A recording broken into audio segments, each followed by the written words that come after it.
এখানে একটু ছবি টবি তুলি।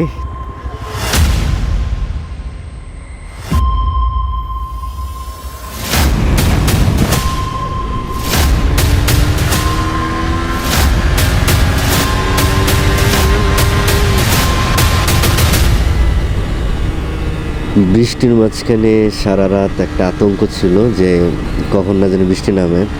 তো যাই হোক, সারা রাত ধরে রাইড করতেছে, এখন সকাল হয়ে গেছে, বাজে কয়টা 6টা 12। তো টাইনা যেতেছি কারণ মেঘলা সারা রাত ধরে দেখতেছি এখন কখন বৃষ্টি নামে, কারণ আরও অনেক রাস্তা বাকি।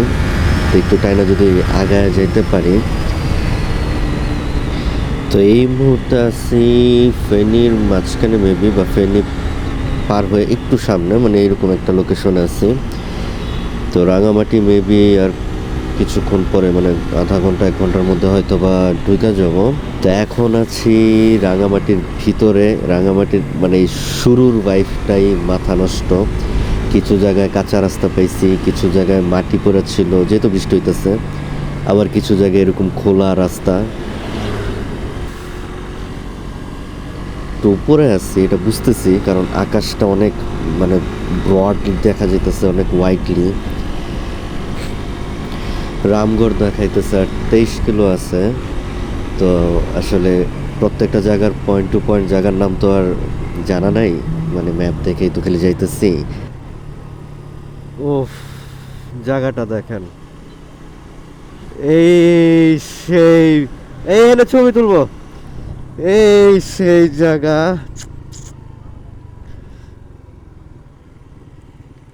তো ছবি টবি তুলি, ভিউটা ও।